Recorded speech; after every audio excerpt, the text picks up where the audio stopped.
Cuando hablamos de desigualdad, es común hoy en día que ésta se asocie con, por ejemplo, con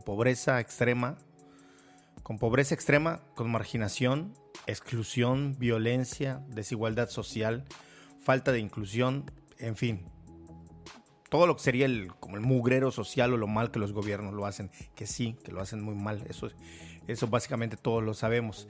Pero la verdad es que no, la desigualdad no parte en principio, por decirlo de algún modo, como elemento para explicarnos este tipo de fenómenos o este tipo de cosas. La desigualdad es ante todo una categoría analítica. Es un concepto, herramienta heurística, es decir, interpretativa, analítica, así como en las ciencias exactas se tienen aparatos para medir enfermedades, para medir la lluvia, la precipitación pluvial.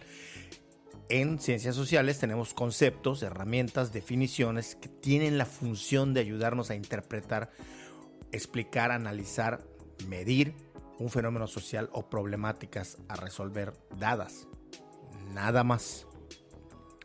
Un ejemplo así rápido de definiciones que pueden servirnos como categorías para analizar la sociedad son, por ejemplo, socialización. Si bien esta palabra existe en el diccionario y es una palabra que se utiliza coloquialmente, todo el mundo utiliza la palabra socialización. Es muy común escuchar que la gente diga, no, espérame un momento, voy a socializar con mis amigos que están aquí en el parque. O hoy voy a ir a casa de unos amigos porque ya tiene rato que no salgo y necesito socializar. Es cierto que existe esta idea de que el campo semántico tienda a asociarse con esto, pero para las ciencias sociales, la definición concepto de socialización significa, entre otras cosas, voy a hablar de manera muy general, todas esas normas, costumbres, hábitos, comportamientos, prácticas que preparan a las personas para su desarrollo dentro de la sociedad cuando sean grandes. Es decir, desde niños empiezan a recibir una educación en la casa, cómo comportarse, cómo hablar, cómo saludar, aprender a hablar, corregirles para hablar de manera correcta. Es decir, se les dota de todas las herramientas necesarias para que puedan desarrollarse en la sociedad en la que crecen y se desenvuelven. Otra categoría, por ejemplo, sería el de la identidad, es decir, cómo una persona se autoadscribe dentro de un grupo determinado. Y para esto hay ciertos marcadores que nos ayudan a entender cómo una persona se define, es decir, por qué se define como mexicano, por qué se define como indígena, por qué se define como maya, como celtal, como rarámuri, como aymara. ¿Por qué la gente se define? ¿Cómo lo sabemos? Bueno, pues porque entre otras cosas existe, además de esta autoadscripción, es decir, cuando la gente dice yo me siento o me identifico con tal o cual grupo, también existen marcadores como la lengua, prácticas culturales, y estas definen de alguna manera el entorno sociocultural del cual proviene una persona. Y por eso es que cuando hablamos de desigualdad, estamos hablando de una herramienta que lo que busca principalmente es explicarnos la distancia económica que existe entre los que menos ingresos perciben y los que más. Nada más. Es cierto que por lo general se ha utilizado el término, concepto de desigualdad para abordar aspectos relacionados a lo social, valga la redundancia, a la desigualdad social. Sin embargo, lo cierto es que el origen de esta categoría analítica nace de la economía más que de la sociología o la antropología, aunque se le ha apropiado para analizar fenómenos sociales.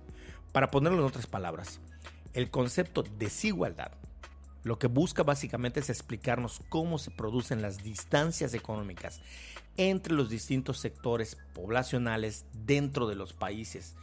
Esto, por supuesto, que puede variar por región, por zona, hasta la totalidad del país, e incluso establecer parámetros comparativos entre economías de un país y otro.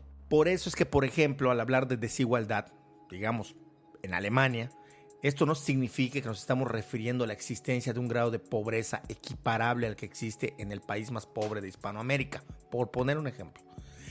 La desigualdad, como este concepto del que estamos hablando, que nos sirve para entender por qué algunos países, y solo por dar un ejemplo, un grupo poblacional gana, por ejemplo, 1 millón de pesos al mes y otro 20 millones, no nos remite a estar hablando de pobreza.